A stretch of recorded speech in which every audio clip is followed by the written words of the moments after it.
আজান নামাজের জন্য, জামাতের জন্য। আজানের সাথে রোজার কোনো সম্পর্ক 8 থেকে 10 মিনিট পূর্বেই আমাদের আহার, খাওয়া দাওয়া, পানাহার এগুলো থেকে আমরা যেন বিরত থাকি। আসসালামু আলাইকুম ওয়া রাহমাতুল্লাহি ওয়া বারাকাতুহু। রমজান মাসে সেহরির সময় আমাদের অনেকের মধ্যে একটি কনফিউশন কাজ করে যে সেহরির শেষ সময় কখন পর্যন্ত। কিছু মানুষ আজান হচ্ছে তখনও দেখা যায় তারা আজান শেষ হওয়ার অপেক্ষায় থাকে এবং খাইতে থাকে সেহরি। এই বিষয়ে কোরআন এবং হাদিস কি বলে তা জানার জন্য আজ আমাদের স্টুডিওতে আহ্বান করেছি ইসলামিক রিসার্চ সেন্টার দিনাজপুরের পরিচালক সৈয়দ আলিম আহমেদ আল বুখারী হুজুরকে আমি অনুরোধ করব এই বিষয়ে ইসলাম কি বলে এবং সঠিক নির্দেশনা কি তা আমাদেরকে জানানোর জন্য। শুকরিয়া, অনেক অনেক আলহামদুলিল্লাহ। অত্যন্ত গুরুত্বপূর্ণ প্রশ্ন। অনেকেরই এই বিষয়ে কনফিউশন রয়েছে যে সেহরি কতক্ষণ পর্যন্ত আমি করতে পারবো। অনেকে আছে আজানের পর পর্যন্ত এবং আজানের শেষ বাক্য পর্যন্ত সেহরি করতে থাকে, যে না এখনো তো আজান শেষ হয়নি। আল্লাহ তাআলা পবিত্র কোরআনে কারীমের মধ্যে সূরা বাকারার 187 নম্বর আয়াত আল্লাহ তাআলা বলছে, কুলু আশরাবু, তোমরা খাও পানাহার করো, হাত্তা ইয়াতাবায়্যানা লাকুমুল খাইতুল আবিয়াদ, যতক্ষণ পর্যন্ত তোমাদের খাইত আল আবিয়াদ স্পষ্ট না হয়ে যায়, অর্থাৎ শুভ সাদিক উদয় না হয়ে যায়। আরেকটা এখানে বলা হয়েছে মিনাল খাইতিল আসওয়াদি মিনাল ফাজ, এর পূর্বে পূর্ব আকাশে একটা মেঘ উদয় হয়, এই ডরাকাটা মেঘ, এটা কে বলা হয় শুভে কাযিবও বলা হয়। এটার মাধ্যমে সকাল হয় না। এর পূর্বে এটা ডুবে যাওয়ার পরে আবার একটা পূর্ব আকাশে একটা সাদা মেঘ ধনুকের মতো বের হয়, এটা ধীরে ধীরে প্রশস্ততা লাভ করে আলো ছড়াতে থাকে, এটা হচ্ছে শুভ সাদিক। একে বলা হয় খাইত আল আবিয়াদ আরবিতে।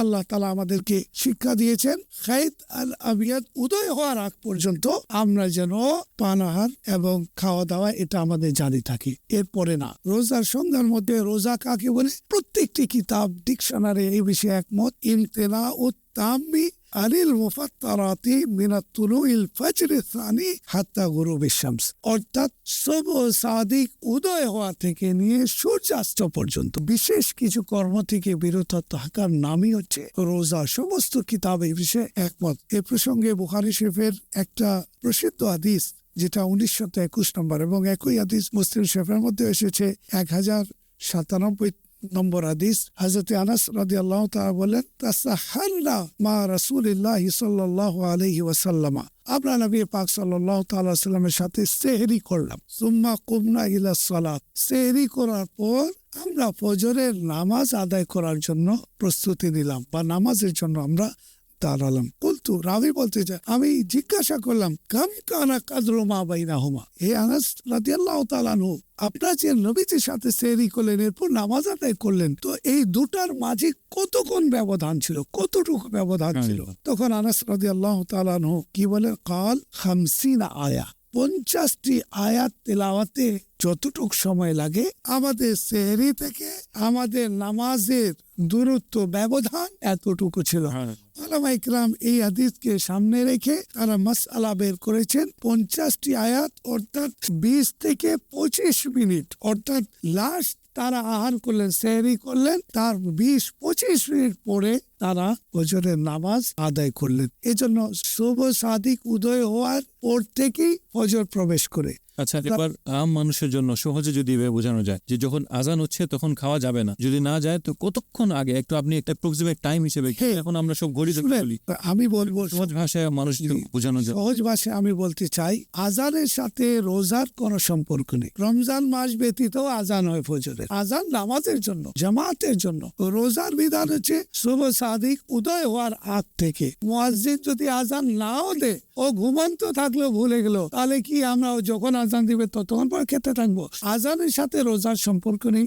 সূর্যাস্তের ক্ষেত্রেও আমার সূর্য ডুবে গেল, আমি ইচ্ছা করলে ইফতার করে নিতে পারি যদিও আজান না শুনি। অনেক সময় আমরা সফরে থাকি, এমন কোন জায়গায় থাকি, গাড়িতে থাকি, আজান শোনা যায় না, বিমানে থাকি, আমরা কি করি? ঘড়ি দেখে নেই, আন্দাজ করে মাগরিবের ওয়াক্ত হয়ে গেছে, আমরা সূর্য ডুবে গেছে। তাহলে আনুমানিক যদি হিসাব ধরা হয়, মনে করেন 5:20 ফজরের আজান, ওয়াক্ত শুরু ফজরের, তাহলে লাস্ট কয় মিনিট আগ পর্যন্ত আমরা সেহরি খেতে পারবো? আমাদের উলামায়ে কেরাম এই বিষয়ে সতর্কতা অবলম্বন করার জন্য বলছেন, রমজান মাসে সাধারণত আজান শুভ সাদিক উদয় হওয়ার 5 মিনিট পরে দেওয়া হয়। 8 থেকে 10 মিনিট পূর্বেই আমাদের আহার, খাওয়া দাওয়া, পানাহার এগুলো থেকে আমরা যেন বিরত থাকি। একটি হাদিস শরীফ পাওয়া যায় যেটাকে আমাদের কিছু ভাইরা এটাকে দলিল বানান, আজান হওয়া পর্যন্ত নবীজি খাওয়ার অনুমতি দিয়েছে।